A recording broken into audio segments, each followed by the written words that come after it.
The knife gleamed under the flickering streetlight, and Becky Williams knew she'd made a terrible mistake.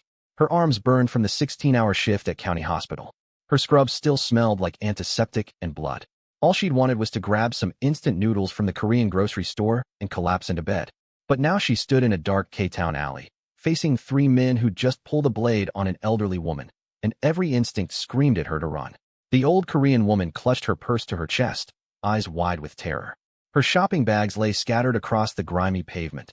Vegetables, rice, a carton of eggs now leaking yellow onto the concrete. One of the thugs, a lanky kid with a snake tattoo crawling up his neck, grabbed for the purse again. "Last chance, Grandma. Give it up, or leave her alone," Becky heard herself say. The words came out before her brain could stop them. The exhaustion, the frustration of another one dying because they couldn't afford medication, the anger at her landlord's third rent increase this year. It all crystallized into something sharp and hot in her chest. Snake Tattoo turned slowly. His eyes traveled from Becky's worn sneakers to her natural hair pulled back in a tired bun. He smiled, and it wasn't pleasant. "You serious right now?" He took a step toward her. "Walk away, sister. This ain't your business." Becky's heart hammered against her ribs. She was 5'6" and hadn't slept properly in 3 days. These were grown men, probably armed, definitely dangerous. The smart thing would be to apologize, turn around, pretend she never saw anything. She thought about her grandmother back in Lagos, who'd raised her on stories of standing up even when your knees shook, who'd scraped together every naira to send Becky to America for a better life. "I'm making it my business," Becky said, and dropped her grocery bag. The second thug laughed, a short, ugly sound. "Oh, she got spirit. I like that." He was stockier, with a scar bisecting his left eyebrow. "But spirit don't stop fists, sweetheart." The elderly woman said something in rapid Korean, shaking her head at Becky. Even through the language barrier, the message was clear: run. Save yourself. But Becky had spent the last decade watching people suffer because nobody gave enough of a damn to help. She was done watching. Snake Tattoo lunged first. Becky's self-defense instructor at the hospital had been an ex-Marine who'd seen 3 nurses get attacked in the parking lot and decided enough was enough. 6 months of classes, twice a week when Becky could spare the time. She'd thought it was just exercise, a way to blow off steam. Now those lessons flooded back. She sidestepped Snake Tattoo's grab, and her palm shot up into his throat, not hard enough to crush his windpipe, but enough to make him gag and stumble back. The stocky one with the scar came at her from the side. Becky swung her shoulder bag, the heavy one with her medical textbooks still inside, and caught him across the face. Something crunched. He held. The third thug, shorter and wiry, circled behind her. Becky spun, but not fast enough. His fist caught her shoulder, sending pain shooting down her arm. She stumbled into a stack of cardboard boxes outside the grocery store. "You stupid." Snake Tattoo had recovered, and now he pulled the knife. The blade caught the light, 6 inches of serrated steel. "I was going to let you walk. Not anymore." Have you ever faced a moment where doing the right thing could cost you everything? Drop a comment below and tell us about it. And if you're hooked on this story, hit that like button and subscribe, because what happens next will blow your mind. Becky's breath came in short gasps. The cut on her arm from catching herself on the boxes was bleeding, warm blood soaking through her scrub sleeve. 3 against 1. One with a knife. Every rational part of her brain screamed that she was going to die in this alley over a stranger's purse. But the elderly woman was still there, frozen in fear, and Becky wouldn't let them hurt her. Snake Tattoo advanced, knife low and ready. He knew how to use it. This wasn't his first time. Becky grabbed one of the cardboard boxes and hurled it at his face. He batted it aside, but it bought her a second. She kicked out hard, aiming for his knee. Her sneaker connected with a satisfying crack. He went down, cursing, and the knife clattered across the pavement. The scarred one grabbed her from behind, arm around her throat. Becky threw her head back, felt it connect with his nose. His grip loosened. She twisted, drove her elbow into his ribs. Once, twice. He shoved her away. She crashed into a dumpster, stars exploding across her vision. Her ears rang. Everything hurt. The wiry one had the knife now. He was smarter than the others, staying back, waiting for an opening. Becky's legs shook. She could barely stand. This was it. She'd played hero, and now she was going to pay for it with help, she screamed, loud enough to wake the entire block. "Somebody help." Her voice echoed off the brick walls. Lights flickered on in apartment windows above. The wiry thug's eyes darted nervously toward the street. "Forget this," Scar said, blood streaming from his nose. "Crazy bitch ain't worth it." But Snake Tattoo tried to stand on his injured knee and failed. "I said forget it." They ran, stumbling over each other in their haste to escape. The wiry one dropped the knife and followed. Their footsteps faded into the night. leaving only the sound of Becky's ragged breathing and the distant wail of a car alarm. Becky slid down the dumpster until she was sitting on the cold pavement. Her whole body trembled. The adrenaline was wearing off, replaced by a bone-deep exhaustion that made her earlier 16-hour shift feel like a nap. The elderly woman approached slowly, hands clasped together. She was tiny, barely 5 feet tall, with silver hair pulled into a neat bun. Her face was lined with age and worry, but her eyes were sharp, taking in every detail of Becky's injuries. "You hurt," the woman said in heavily accented English. She knelt beside Becky with surprising grace for someone her age. "You bleeding?" "I'm okay," Becky managed, though her arm throbbed, and she was pretty sure she'd have bruises blooming across her ribs by morning. "Are you all right? Did they hurt you?" The woman shook her head. Her hands were gentle as she examined Becky's cut arm, singing softly. "You saved me." "Why? You don't know me." Becky tried to smile, but her split lip made it painful. "Didn't need to know you. Just needed to help." Something shifted in the old woman's expression, a deep, measuring look that seemed to see right through Becky's exhaustion to something underneath. She said something in Korean, soft and serious, then switched back to English. "Come. My home close. I fix." Becky wanted to refuse. She wanted to go home, crawl into bed, and pretend this night never happened. But the cut on her arm was deeper than she'd thought, and the old woman's insistence had a quiet strength that reminded Becky of her grandmother. "Okay," Becky said. "Just for a minute." The woman helped her to her feet, surprisingly strong for her size. Together, they gathered the scattered groceries. Miraculously, only the eggs had broken. The woman looped her arm through Becky's uninjured one, and they walked slowly down the street. K-Town at night was a different world. Neon signs flickered in Korean and English. The smell of grilling meat and kimchi drifted from late-night restaurants. But there was something else too, something Becky had always sensed but never quite understood. The way certain people moved through the streets with purpose. The way others stepped aside. The black SUVs that prowled the blocks like sharks. The woman led her to a narrow building wedged between a karaoke bar and a cell phone repair shop. They climbed stairs that creaked under their weight, past doors where Becky could hear families arguing, laughing, living their lives. On the 3rd floor, the woman unlocked a modest apartment. Inside was immaculate. Simple furniture, but everything in its place. Photographs lined one wall. A younger version of the woman with a small boy, the boy growing older, becoming a man. In the most recent photo, he wore an expensive suit and had eyes that could cut glass. "Sit," the woman commanded, gesturing to a low table. She disappeared into what Becky assumed was the kitchen. Becky sank onto a cushion, her body finally registering every ache and pain. Her nursing training kicked in automatically, assessing her injuries, cataloging what would need attention. The arm needed cleaning and probably butterfly bandages. Her ribs were bruised, but not broken. Her lip would heal. The woman returned with a first aid kit that looked like it had seen plenty of use. She set out clean cloths, antiseptic, bandages with the efficiency of someone who'd done this many times before. "I'm Becky," Becky said as the woman began cleaning her wound. "Becky Williams." "Mrs. Kang," the woman replied. Her hands were steady, gentle. The antiseptic burned, but Becky didn't flinch. She'd treated worse on herself after rough shifts. "You nurse?" Becky blinked in surprise. "How did you?" Mrs. Kang pointed to her scrubs, visible under Becky's jacket. A small smile touched her lips. "And you know pain. Don't make sound when I clean. Most people cry." "I've had worse," Becky said. It was true. Last month, a patient high on meth had slammed her into a wall. The month before, she'd been scratched so badly by a scared dementia patient that she'd needed stitches. Mrs. Kang worked in silence for a moment, applying butterfly bandages with practiced precision. Then she spoke, her voice soft. "My son, when he was young, he fight to protect me. Always fight. I tell him, don't fight, but he don't listen. He say, 'Mama, if I don't fight, who protect you?'" Something in her tone made Becky look up. There was a sadness there, deep and old. "You remind me of him," Mrs. Kang continued. "Same spirit. Same." She searched for the word. "Same fire inside. Can't see wrong and walk away." "Is he here? Your son?" Becky asked, glancing at the photographs. Mrs. Kang's expression closed off slightly. "He very busy. Important business." She finished bandaging Becky's arm and sat back. "You have family here?" "No. My grandmother's back in Nigeria. Lagos. I send money when I can." Becky didn't mention how little that was lately, how the hospital kept cutting hours while rent kept climbing. "You alone here," Mrs. Kang said. It wasn't a question. "I manage." Mrs. Kang studied her with those sharp eyes. Then she stood and moved to a small cabinet.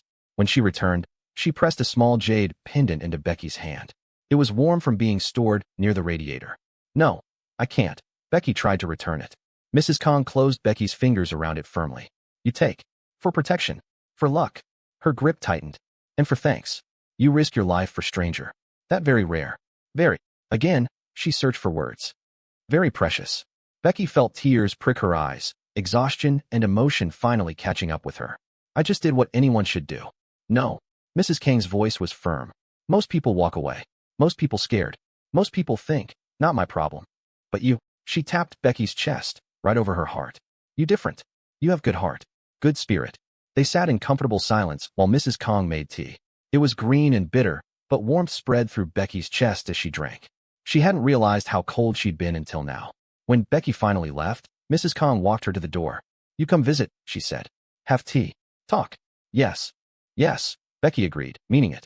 There was something about this woman that made her feel less alone in this massive, indifferent city. She made her way down the stairs and back onto the street. The jade pendant hung around her neck, hidden under her jacket. The night had quieted. It was past 2 a.m. now. Her apartment was only 4 blocks away. Becky walked slowly, her body reminding her of every impact, every moment of that fight. What had she been thinking? She could have been killed. Probably should have been killed. 3 men, one with a knife, and she'd gotten lucky. Stupid, reckless lucky. But as she reached her building, a rundown complex with broken intercoms and graffiti on the walls, she touched the jade pendant and didn't regret it. Mrs. Kang was safe. That had to count for something. What would you have done in Becky's situation? Would you have fought or walked away? Let us know in the comments. And if this story has you on the edge of your seat, don't forget to like and subscribe. Trust me, you won't want to miss what happens next. Becky climbed the 3 flights to her studio apartment. The elevator had been broken for months. She unlocked her door, dropped her bag, and stood in the center of her tiny home. One room serving as bedroom, living room, and dining room. A kitchenette barely big enough to turn around in. A bathroom where the shower leaked and the toilet ran constantly. But it was hers. She'd worked herself half to death for it. She peeled off her bloody scrubs and examined herself in the bathroom mirror. A bruise was already darkening on her shoulder. Her lip was swollen. The cut on her arm throbbed despite Mrs. Kang's careful treatment. Stupid, she told her reflection. Stupid, stupid, stupid. But she was smiling slightly as she said it. Becky showered, washing away the blood and grime. She ate her instant noodles cold because she was too tired to heat them. Then she collapsed into bed, the jade pendant still around her neck, and fell into a dreamless sleep. She had no idea that 12 blocks away, in an office with floor-to-ceiling windows overlooking K-Town, a man sat reviewing security footage. The office was silent except for the soft click of a mouse. Kang Min rewound the footage for the 3rd time, watching the same scene unfold on the screen before him. A woman in scrubs, tall, dark-skinned, clearly exhausted, dropping her bag and squaring up against 3 men. The fight was brutal and desperate. She had training, that was obvious, but she was outmatched and she knew it. Yet she didn't run. She didn't hesitate. She fought like her life depended on it, because it did. And she fought for his mother. Kang Min's jaw tightened as he watched one of the thugs pull a knife. His hand moved unconsciously to his own chest, where a scar ran from collarbone to sternum, a reminder of what knives could do. The woman on screen grabbed a box, threw it, kicked out. Desperate. Clever. Brave. Foolish. His mother appeared in the frame, frozen in fear. Kang Min's fingers clenched the armrest of his chair. He forced himself to breathe slowly, evenly. Control was everything. Control was survival. The footage showed the end of the fight, the men running, the woman collapsing against the dumpster, his mother approaching. Then they left the frame together. Kang Min stopped the video. How long ago? He asked without turning around. His lieutenant, Ji-hun, stood near the door. 45 years old, loyal for 20 years, one of the few men Kang Min trusted completely. 2 hours. The cameras picked it up automatically, flagged because of your mother's recognition signature. And the men? Already identified. Low-level dealers from the east side. They didn't know who she was. Where are they now? Ji-hun's expression didn't change, but something cold flickered in his eyes. We're working on it. Kang Min nodded slowly. He replayed the footage again, this time focusing on the woman. She was bleeding, terrified, clearly in pain. But when his mother knelt beside her, the woman smiled. Actually smiled, despite the split lip. Find out everything about her, Kang Min said quietly. Everything. Where she lives, where she works, family, debts, history. I want to know what she eats for breakfast. Already started. We'll have a full report by morning. Good. Kang Min paused. And Ji-hun? The 3 men. When you find them, I want them alive. Bring them to the warehouse. Ji-hun bowed slightly and left. Alone, Kang Min stood and walked to the window. Below, K-Town sprawled out in neon and shadow. 6 blocks. His kingdom. Every business, every apartment, every street corner. He knew them all. He'd built this empire from nothing, clawed his way up from the streets where he'd watched his mother work 3 jobs just to keep them fed. She'd wanted him to be a doctor, a lawyer, something respectable. Instead, he'd become what the neighborhood needed him to be, what he needed to be to protect her. And tonight, she'd nearly died because he hadn't been there. His phone buzzed. A text from his mother. "I'm fine. Don't worry. Met a nice girl. Reminds me of you when you were young." Kang Min almost smiled. His mother, attacked and robbed, worried about him worrying. She still saw the boy she'd raised, not the man he'd become. It was a mercy, really. She knew what he did. Impossible not to, living where she did, but they maintained a careful fiction. He ran import-export. She didn't ask questions. He texted back, "I'll visit tomorrow. Don't open the door for strangers. The girl is coming for tea next week. You should meet her." His finger hovered over the keys. Meet her. The woman who'd risked her life for a stranger. Part of him wanted to. Another part, the part that had learned the cost of getting close to people, warned against it. "We'll see, Mama. Sleep well." He pocketed his phone and returned to his desk. There was work to do. There was always work to do. By dawn, Jihan had delivered a file thick enough to tell a life story. Becky Williams, 28 years old. Born in Lagos, Nigeria. Immigrated at 19 on a student visa.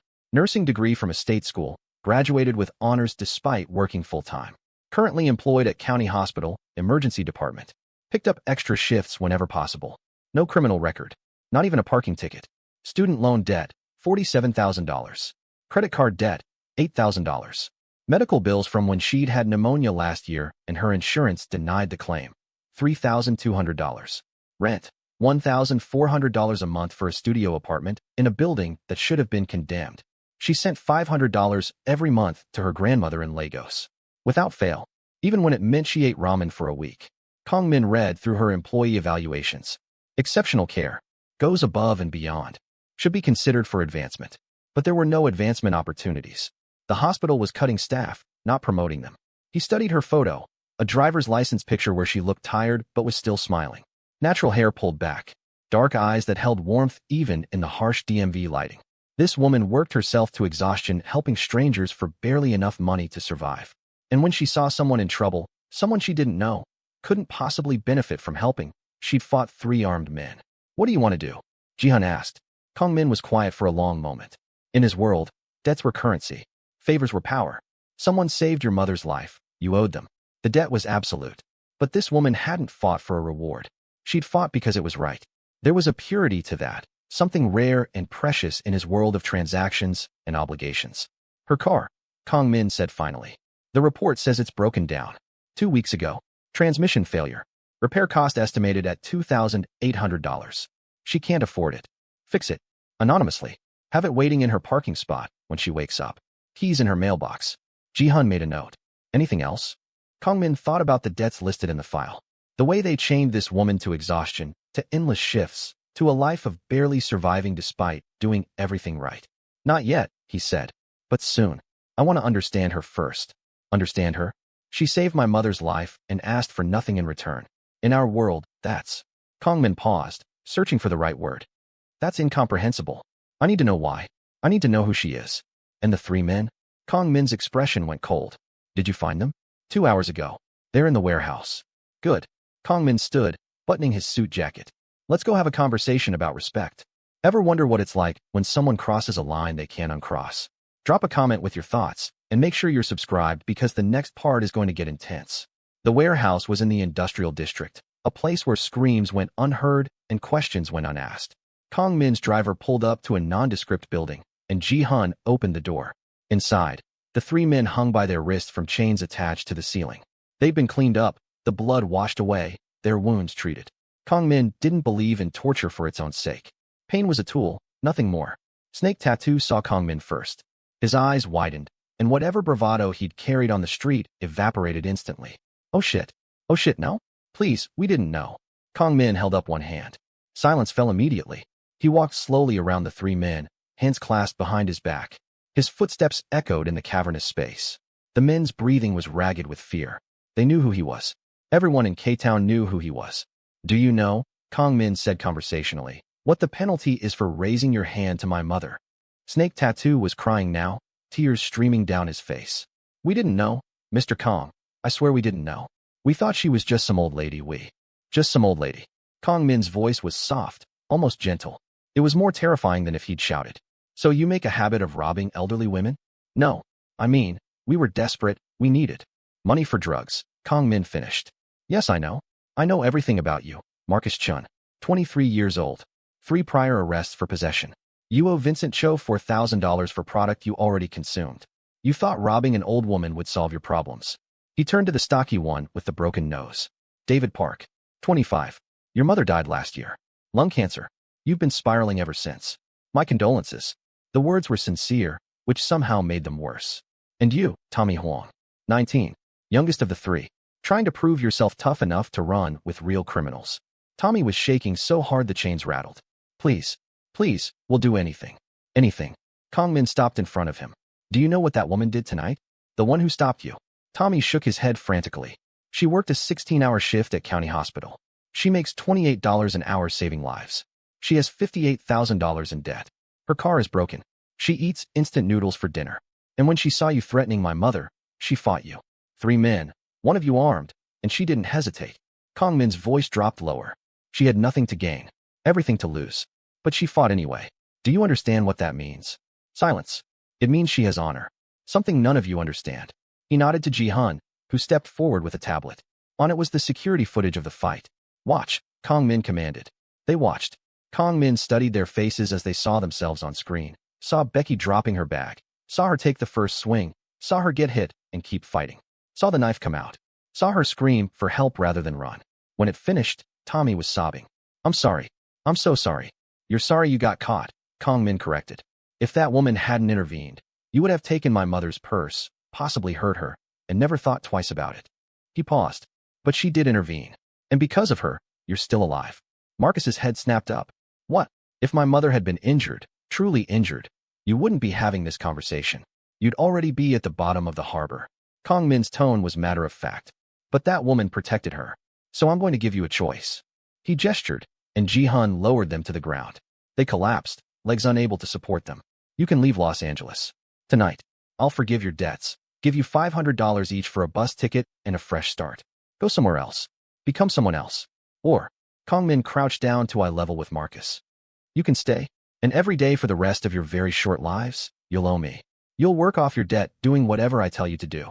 It might take years. It might take decades. But you'll be mine. We'll leave, Marcus said immediately. We'll go? Tonight. I swear. Kang Min studied him for a long moment, then nodded. Ji-hun will drive you to the bus station.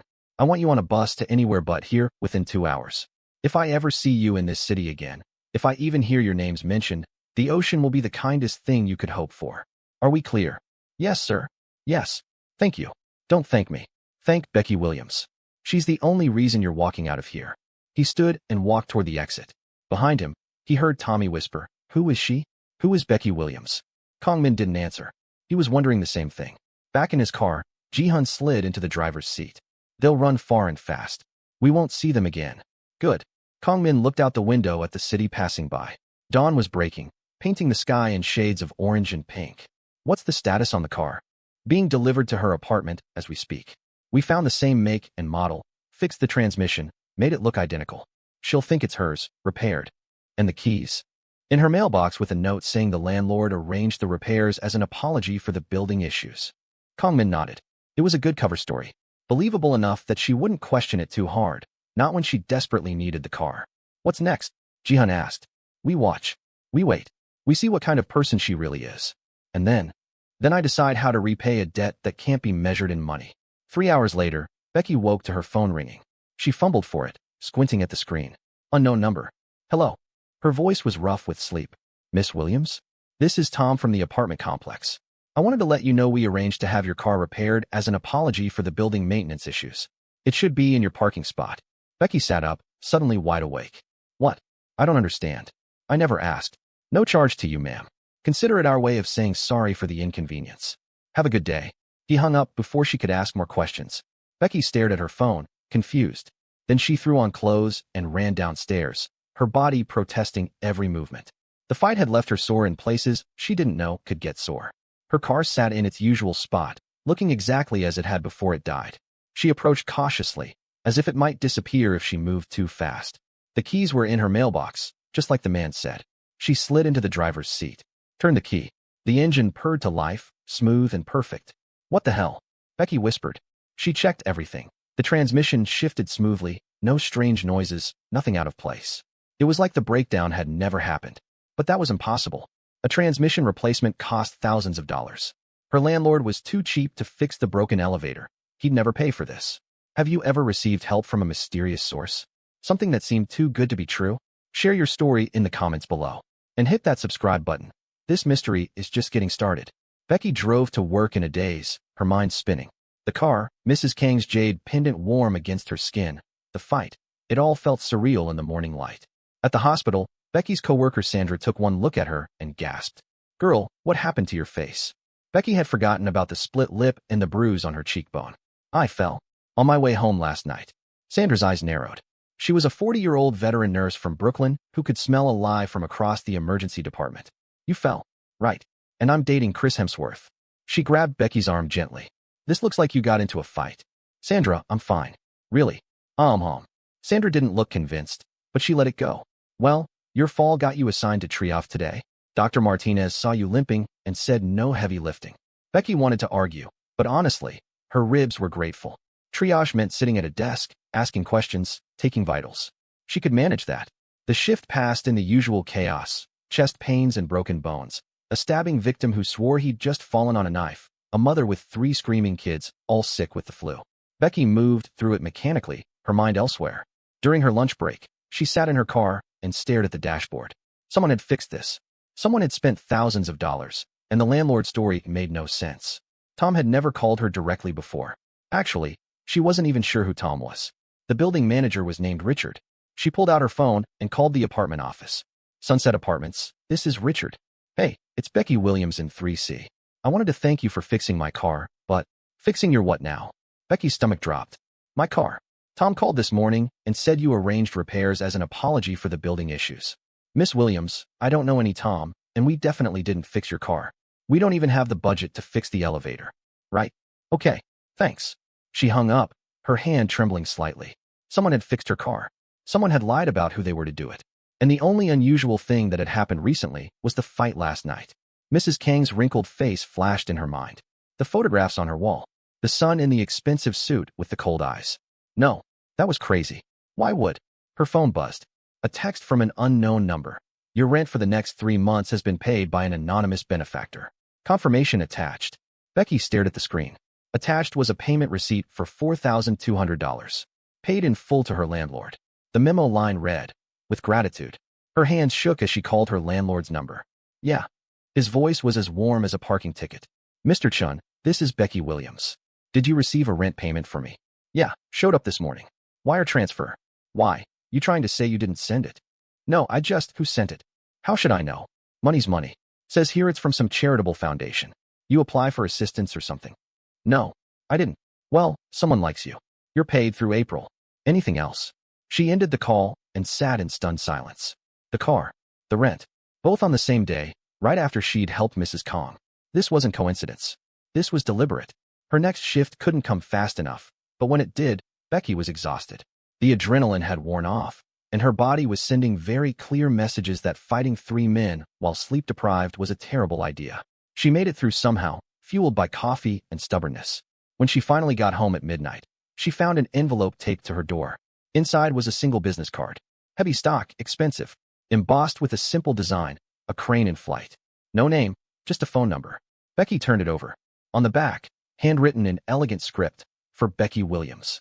If you ever need anything. Her heart hammered. She knew what this was. Who this was from. She should throw it away. Whatever was happening, whoever was behind this, it wasn't normal. Normal people didn't mysteriously fix cars and pay rent. Normal people didn't leave cryptic business cards. But she didn't throw it away. She set it on her small kitchen counter and stared at it while she ate cold leftovers. The next 3 days passed in a surreal blur. More strange kindnesses appeared. The Korean grocery store owner refused to let her pay, bowing deeply and saying, "You are family now." The dry cleaner gave her clothes back with no charge. Even the coffee shop she stopped at every morning suddenly started handing her drinks on the house. At the hospital, her student loan company called. Miss Williams, we're pleased to inform you that your loans have been paid in full by an anonymous donor through our scholarship forgiveness program. Becky had to sit down. That's $47,000. Yes, ma'am. You're showing a zero balance as of this morning. Congratulations. She couldn't breathe. This wasn't help anymore. This was life-changing. This was someone systematically erasing every financial burden she had. This was terrifying. That night, Becky walked to Mrs. Kang's apartment. She needed answers, and the old woman was the only connection she had. Mrs. Kang opened the door with a warm smile. Becky, come. I make tea. Mrs. Kang, I need to ask you something. Becky stayed in the doorway. The car. My rent. My student loans. Was that your son? The old woman's smile didn't fade, but something shifted in her eyes. Come inside, please. Becky followed her in. The apartment smelled like jasmine and something cooking, soup, maybe. Mrs. Kang poured tea with steady hands. Sit, she said gently. Becky sat. I can't accept all this. It's too much. I just helped you because it was the right thing to do. I don't want. My son, Mrs. Kang interrupted softly. He has very strong feelings about debt. About honor. You saved my life. You ask nothing. This is. She paused, searching for words. This is very important to him. But I don't even know him. You know me. That is enough. Mrs. Kang sipped her tea. He is a good man, my son. But his world is complicated. Difficult. He sees you fight for stranger, risk everything. And he thinks, this person understands honor. I'm just a nurse. I'm nobody special. Mrs. Kang reached across the table and took Becky's hand. Her grip was surprisingly strong. You are very special. You have fire inside. You have courage. You have good heart. These things are rare. Precious. Becky felt tears prick her eyes. I don't know what to do with all this. I feel like I owe someone I've never met. You owe nothing. This is gift. From grateful son to woman who saved his mother. Mrs. Kang squeezed her hand. Please. Accept. Make life easier. You work too hard. You deserve rest. I can't just. You can. You will. The old woman's tone left no room for argument. Now drink tea. Tell me about your grandmother in Lagos. You miss her, yes.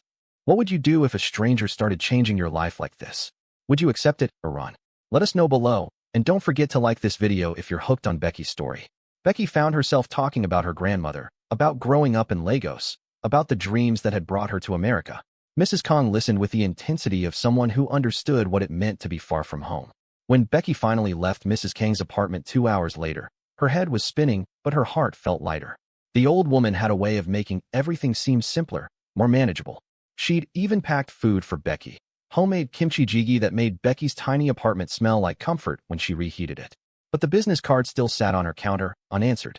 Becky picked it up, running her thumb over the embossed crane. She'd been in America long enough to understand power dynamics, to recognize when something came with strings attached. And yet, everything Mrs. Kang said felt genuine. A son grateful for his mother's life. A debt of honor. Still, Becky couldn't shake the feeling that accepting all this meant stepping into a world she didn't understand. 2 months passed. The strangeness became normal. Becky's life transformed in ways she'd never imagined possible. Without debt crushing her, without the constant fear of eviction, she could breathe. She picked up a hobby. Painting, something she'd loved as a child but abandoned when survival became a full-time job. She even started teaching a self-defense class at the community center on her days off, free for any woman who wanted to learn. The business card remained on her counter, untouched. She never called the number. But she never threw it away either. She visited Mrs. Kang every week for tea.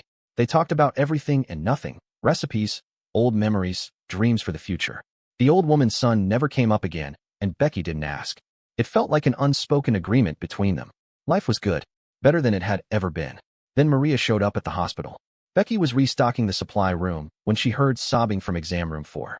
She poked her head in and found a young Latino woman, maybe 23, with a black eye and fingerprint bruises around her throat. Hey, Becky said softly, approaching slowly. I'm Becky. I'm one of the nurses here. Can I help you? The woman looked up, terrified. I fell. Down the stairs. Becky had heard that lie 1,000 times. She sat down carefully, making herself non-threatening. Okay, well, let me check you out. Make sure nothing's broken. Is that all right? The woman nodded, and Becky began her examination. As she worked, she talked. Gentle, casual conversation about the weather, about the terrible hospital coffee, about anything that might make this scared woman feel safe. Slowly, Maria, that was her name, began to open up. Her boyfriend Diego. How he'd started getting jealous, then possessive, then violent. How he'd threatened to kill her if she left. How he was connected to a street gang, had friends everywhere, could find her anywhere. I tried to leave once, Maria whispered. He found me in 2 hours. Beat me so bad I couldn't walk for a week. Becky's hands stilled. She knew the story. Had treated too many women living it. Maria, there are shelters. Resources. People who can help. You don't understand. Diego has people everywhere. The last girl who tried to press charges against someone in his crew? She disappeared. They found her car in the river, but never found her. A cold knot formed in Becky's stomach. Have you talked to the police? Maria laughed bitterly. The police can't protect me 24/7. And Diego's smart. He never leaves evidence. It's always I fell, or I walked into a door. Who's going to believe me? Becky finished her examination in silence. Bruised ribs, possible concussion, definitely emotional trauma. She documented everything carefully, took photos with Maria's reluctant permission, gave her information for domestic violence services that Maria would probably never call. As Maria left, Becky felt helpless rage building in her chest. This was the part of her job she hated most, patching people up just to send them back into danger. Knowing that in a week, a month, Maria might be back, or might not be back at all. Over the next 2 weeks, Maria returned 3 more times. Each time, the injuries were worse. Each time, the excuses were thinner. And each time, Becky felt more powerless. Why don't you fight back? Becky asked during the 3rd visit, then immediately regretted it. Victim blaming. She knew better. But Maria didn't take offense. I did once. He's bigger, stronger. And he told me if I ever raised a hand to him again, he'd kill my little sister. She's 15. He knows where she goes to school. Becky went home that night and couldn't sleep. She kept seeing Maria's face, the resignation in her eyes, the acceptance that this was just how her life was going to be until Diego decided to end it. She thought about her own grandmother, who'd survived an abusive marriage in Lagos before finding the courage to leave, who'd told Becky, sometimes the bravest thing you can do is ask for help. At 2 a.m., Becky got up and walked to her kitchen counter. The business card sat where it had been for 2 months, untouched. She picked it up. Mrs. Kang's son, the man who controlled 6 blocks of K-Town, the man who'd changed Becky's life with a word, the man who understood debts and honor and power. No, this was crazy. She couldn't. Getting involved with whatever world that business card represented, that was a line she couldn't cross. She set the card down and went back to bed. The next evening, Becky offered to walk Maria to her car after her shift. It was past midnight, the parking lot poorly lit and largely empty. They were halfway across the asphalt when headlights flashed. A car pulled up fast, blocking their path. 4 men got out. Becky recognized the type immediately. Gang members, moving with the swagger of people who'd never faced real consequences. Diego stepped out of the driver's seat. He was muscular, tattoos covering both arms, eyes dead and cold. Maria, baby, where you been? Maria froze, terror washing over her face. I've been looking everywhere for you, Diego continued, walking closer. You've been avoiding me? That hurts, baby. That really hurts. Becky stepped in front of Maria. Leave her alone. Diego's eyes slid to her, and he smiled. Not a nice smile. And who the hell are you? Her bodyguard. I'm someone telling you to leave. Now. One of Diego's friends laughed. Oh, she got spirit. I like that. Becky's mind raced. 4 men, probably armed. She was good, but she wasn't that good. And Maria was in no condition to run. Diego pulled out a gun. Casual, like he was pulling out his phone. See, here's the thing, sister. Maria's my girl. And I don't appreciate people getting between me and what's mine. I'm not yours, Maria whispered. So quietly Becky almost didn't hear it. What did you say? Diego's voice dropped dangerously low. I said I'm not yours. Maria's voice cracked. I'm done, Diego. I'm done being scared. I'm done letting you hurt me. Diego moved fast, shoving Becky aside.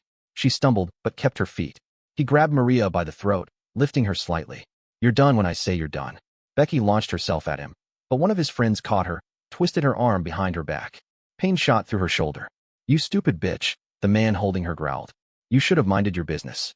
Diego's fist connected with Maria's face. She cried out, blood streaming from her nose. Becky fought against the grip on her arm, but the man holding her was too strong. Another one of Diego's friends grabbed her other arm. Have you ever felt completely powerless in the face of injustice? Comment below about a time you wish you could have done more. And subscribe because what happens next will change everything. Asterisk asterisk. Diego hit Maria again. She crumpled to the ground. Stop, Becky screamed. Stop, please. Diego turned to her, gun still in his hand. Or what? You gonna stop me? He walked over, pressed the gun against Becky's forehead. The metal was cold. You got a death wish, playing hero? Becky's heart hammered, but she met his eyes. You're going to kill her. You know that, right? One day, you're going to go too far, and she'll be dead. And then what? Prison? Living with that forever. Diego's laugh was ugly. Prison? You think anyone's going to snitch on me? Everyone knows what happens to snitches. He pressed the gun harder against her forehead. Including you now? You seen too much. You know too much. The men holding Becky tightened their grip. One of them, a stocky guy with a teardrop tattoo, spoke up. Diego, man, maybe we should just... Shut up. Diego's hand shook slightly. He was high on something, Becky realized. His pupils were dilated, his movements jerky. That made him more dangerous, more unpredictable. I'm thinking what to do with these two. Maria sobbed on the ground, her face bleeding. Becky's mind raced through options. Scream? They were too far from the hospital entrance. Fight. Not with two men holding her and a gun to her head. Talk him down. He was too high, too angry. She was out of options. Except one. My phone, Becky said, trying to keep her voice steady. It's in my pocket. Let me get my phone. Diego laughed again. So you can call 911? You think I'm stupid? No, not 911. Becky looked him dead in the eye. I know someone. Someone who can make this go away. Who can help everyone walk away from this. Oh yeah? Who's that? Batman. One of the men holding her snickered. But Diego's expression shifted. He was a street guy? He understood what Becky was implying. You know someone? In this neighborhood? Yes. You're lying. Let me make one call. 1. If I'm lying, you can do whatever you want. But if I'm telling the truth... Becky swallowed hard. If I'm telling the truth, you're going to wish you'd walked away. Diego's eyes narrowed. He was calculating, weighing the risks. Finally, he nodded to his friend. Let her get the phone. Careful. The man holding her right arm reached into her pocket and pulled out her phone. He handed it to Diego. Make your call. Speakerphone. And if you try anything cute, Maria dies first. Understand. Becky nodded. Diego unlocked her phone. She'd never put a password on it, couldn't afford to forget it during an emergency, and found her contacts. There was only one number without a name attached. The one from the business card that she'd entered 2 months ago, but never called. She'd told herself she wouldn't use it, that she didn't want to be part of that world. But Maria was bleeding on the ground, and a gun was pointed at her head, and sometimes you didn't get to choose which worlds you were part of. That one, Becky said. Call it. Diego pressed dial. The phone rang once. Twice. Then a voice answered, calm and cold. Miss Williams. I was wondering when you would call. Even through the phone speaker, Kang Min's voice carried authority. Diego's confidence flickered for just a moment. This isn't Becky, Diego said, recovering. This is Diego Martinez. And I got your girl here with a gun to her head. So whatever arrangement you got with her. Where are you? Kang Min's voice was ice. County Hospital parking lot. And I don't give a damn who you think you are. This is my territory and... Stay exactly where you are. Don't move. Don't hurt anyone. I'll be there in 2 minutes. 2 minutes. Diego laughed. Man, I don't know who you... The line went dead. Diego stared at the phone, then at Becky. Who the hell did you just call? Becky didn't answer. She didn't know how to explain Kang Min, didn't fully understand him herself. But she'd seen Mrs. Kang's face when she talked about her son, had felt the shift in the neighborhood whenever certain cars drove by, had watched shopkeepers bow their heads in respect at the mention of certain names. She'd called someone who understood power in a way Diego, for all his posturing, never would. 2 minutes, Diego scoffed. This is stupid. We're leaving. Put them both in the car. But as his friends moved to drag Becky and Maria toward the vehicle, headlights cut through the darkness. Not just one car. 3 black SUVs, appearing so quickly and smoothly, it was like they'd materialized from shadows. They formed a semicircle, boxing Diego's car in. Doors opened in perfect synchronization. Kang Min stepped out of the center vehicle. He wore a dark suit, perfectly tailored. His hair was styled immaculately. He moved with the kind of grace that came from absolute confidence. Behind him, 6 men emerged from the other vehicles. They weren't visibly armed, but they didn't need to be. Everything about them screamed danger. Diego's friends shifted nervously. Even high and stupid, they recognized a different class of threat. Kang Min walked forward slowly, his eyes locked on Diego. He didn't look at Becky, didn't acknowledge Maria. His entire focus was on the man holding the gun. Diego Martinez, Kang Min said softly. Put the gun down. Fuck you. I don't know who you think you are, but I'm the man who knows your mother's address. Your little sister's school. Your grandmother's nursing home. Kang Min's voice never rose, never showed emotion. That made it more terrifying.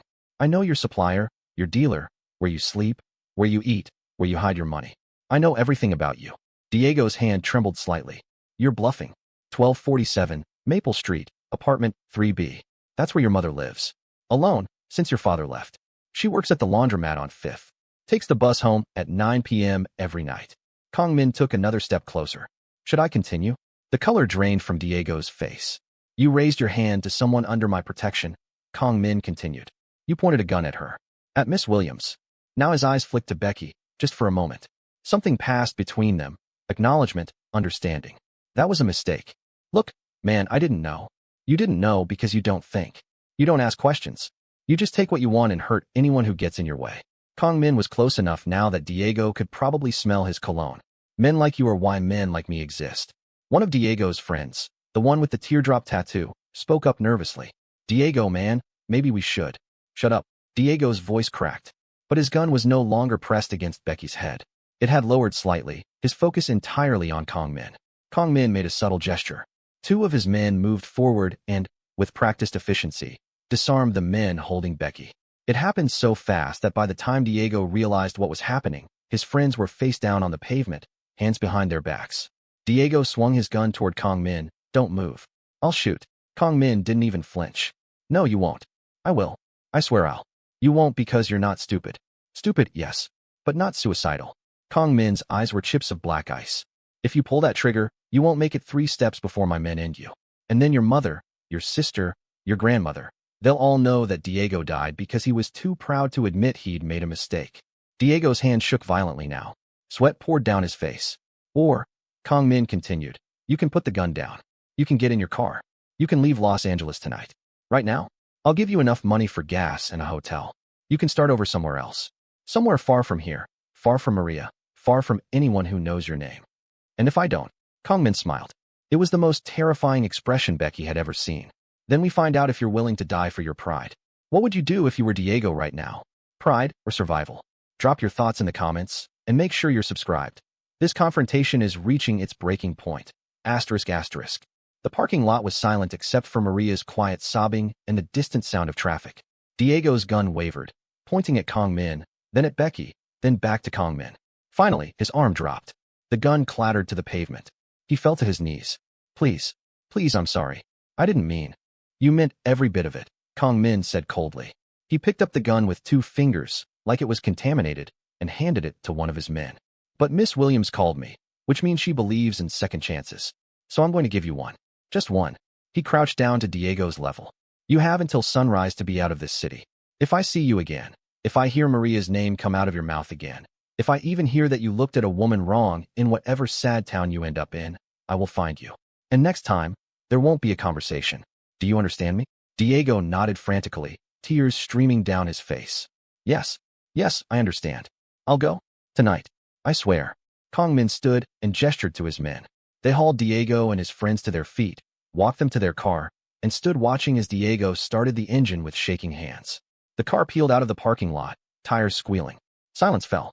Kang Min finally turned to Becky. His expression softened marginally, from ice to cool water. Are you hurt?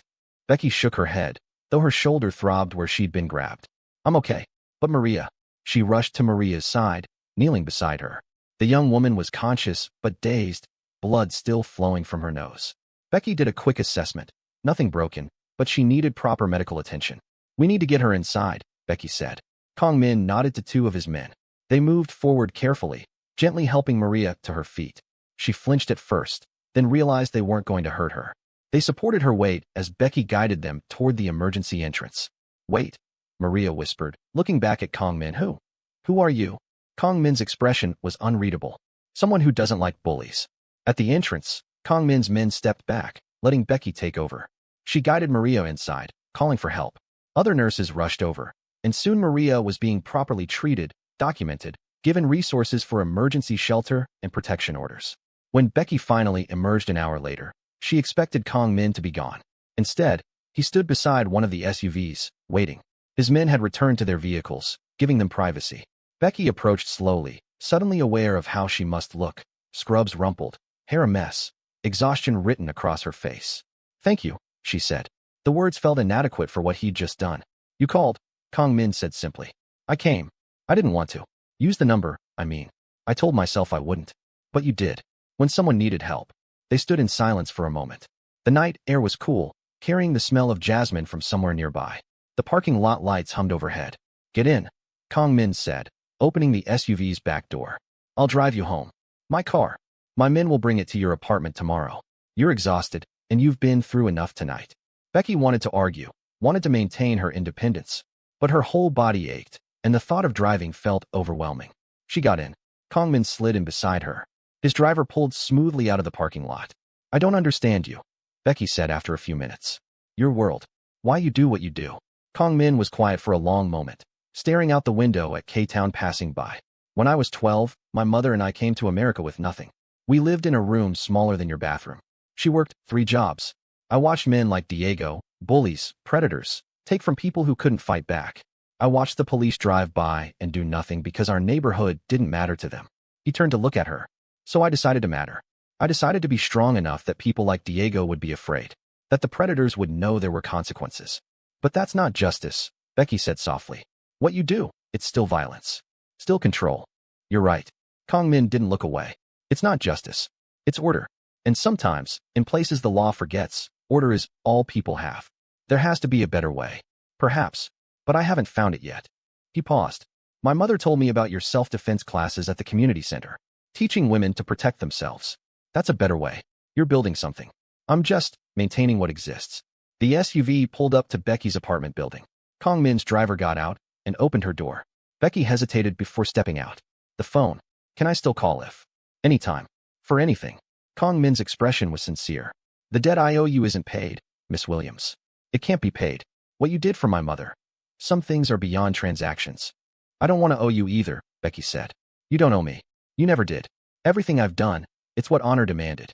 What gratitude demanded. He handed her a new card, identical to the first. But the number remains. Not as a debt. As a connection.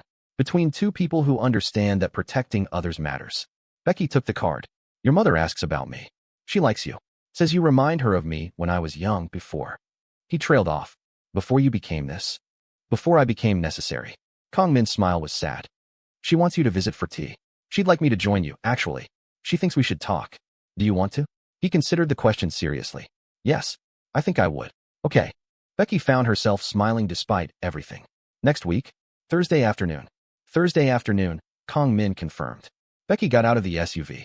She watched it pull away, its taillights disappearing into the night. Then she looked down at the business card in her hand, at the embossed crane taking flight. She'd crossed a line tonight. Called someone dangerous, someone powerful, someone who operated outside the law. And she knew she'd do it again if she had to. Because Maria was safe now. Because sometimes the world was complicated and the distance between right and wrong wasn't as clear as she'd like it to be. Inside her apartment, Becky showered and changed into comfortable clothes. She checked her phone. A text from the hospital saying Maria was being transferred to a safe house, that protective orders were being filed, that she'd be okay. Another text, from an unknown number. Diego Martinez boarded a Greyhound bus to Phoenix 1 hour ago. He won't be back. JH. Becky didn't know who JH was, but she could guess. Kang Min's people, making sure Diego kept his word. She made herself tea. Regular Lipton, not the fancy green tea Mrs. Kang always served, and sat by her window, looking out at K-Town. Somewhere out there, Kang Min was probably in his office, managing his empire. Somewhere, Mrs. Kang was sleeping peacefully, not knowing how close she'd come to losing her son to violence 2 months ago. And somewhere, Maria was safe, probably crying but alive, with a chance to start over. Becky touched the jade pendant that still hung around her neck. She'd never taken it off after Mrs. Kang gave it to her. Thursday afternoon came quickly. Becky found herself nervous as she climbed the stairs to Mrs. Kang's apartment. She'd visited a dozen times, but this felt different. This time, he would be there. Mrs. Kang opened the door with her usual warm smile. Becky, come in, come in. My son is already here. Kang Min stood as she entered. Out of his suit, wearing casual clothes, he looked younger. Almost normal. He bowed his head slightly. Miss Williams. Just Becky, please. Becky. He gestured to the table. My mother has been cooking all day. I hope you're hungry. The table was laden with food, kimchi, japchae, bulgogi, banchan of every variety. Mrs. Kang beamed with pride. Sit. Eat. Too skinny, both of you. Work too much. They sat, and for a while, they just ate. The food was incredible, and Mrs. Kang kept piling more onto their plates despite their protests. But eventually, the meal wound down, and tea was served. My mother tells me you're teaching self-defense, Kang Min said. Just basics. Enough that women can get away if they need to. That's important work. He seemed to mean it. Have you thought about expanding? More classes, more locations. I need funding. Space. The community center can only give me 2 hours a week. Kang Min exchanged a glance with his mother. What if that could be arranged? Becky set down her teacup. I don't want charity. Not charity. Investment. In something worthwhile. He leaned forward. You see the same thing I do, Becky. People who need protection but have nowhere to turn. You're trying to give them tools. That's something I respect. Something I'd like to support. Why? Because maybe you're right. Maybe there is a better way than what I do. And maybe supporting people like you is how I start finding it. Mrs. Kang smiled, watching them both. See? I tell you. Good heart. Both of you. Same spirit. What do you think? Can someone like Kang Min really change? Can protecting people through fear ever become protection through empowerment? Share your thoughts below. And if this story moved you, hit that like button and subscribe for more stories that challenge how we think about right and wrong. Over the next months, things changed. A building in K-Town, one Kang Min owned, became a community center. Free self-defense classes 3 times a week. Job training, English lessons, resources for domestic violence victims. Becky ran the programs, and Kang Min funded them, always from the shadows, never taking credit. They had tea with Mrs. Kang every Thursday. Sometimes they talked about the programs, sometimes about their lives. Sometimes they just sat in comfortable silence while Mrs. Kang fussed over them both. Becky never forgot what Kang Min was. The empire he controlled, the fear he commanded. But she also saw the man who showed up every Thursday to have tea with his mother, who listened when Becky talked about better ways to help their community, who was trying, in his own complicated way, to be more than what circumstances had made him. One evening, as Becky walked home from the community center, she passed one of Kang Min's SUVs at a corner. He was inside, probably heading to some meeting about territory or money or whatever his world involved. Their eyes met. He nodded. She nodded back. Mutual respect. Mutual understanding. 2 people from different worlds, connected by honor, by gratitude, by the simple act of an exhausted nurse who'd fought 3 men to protect a stranger. Becky continued walking, confident and unafraid. The jade pendant rested warm against her skin. The business card was in her wallet, worn from being carried everywhere. She'd used it twice more since that night. Once for a woman whose ex wouldn't stop stalking her, once for a family being extorted by a landlord. Each time, Kang Min had come. Each time, the problem had been solved. Not always the way Becky would have chosen, but solved nonetheless. She reached her apartment. Nicer now, she'd moved to a better building with the money she'd saved, and looked out at K-Town spreading below. Neon signs flickering. Life happening in every window. And somewhere in those 6 blocks, a man who controlled everything through fear was learning, slowly, that there might be other kinds of power worth having. Becky smiled. The world wasn't black and white. It was complicated, messy, full of moral gray areas that her nursing textbooks never covered. But it was also full of people trying their best, in their own strange ways, to protect what mattered. She'd saved a stranger's life. And in doing so, she'd discovered that sometimes honor transcends law, that debts of gratitude can't be measured, and that the most unlikely people can become the most important connections in your life. Thank you so much for watching Becky's incredible journey. What moment resonated most with you? What would you have done differently? Drop your comments below. I read every single one. And if you love this story, please hit that like button and subscribe to our channel. We bring you real, raw stories about ordinary people in extraordinary situations every single week. Share this video with someone who needs to hear a story about standing up for what's right, even when it's terrifying. Until next time, remember, sometimes the bravest thing you can do is ask for help, and sometimes the most powerful thing you can do is offer it. See you in the next story.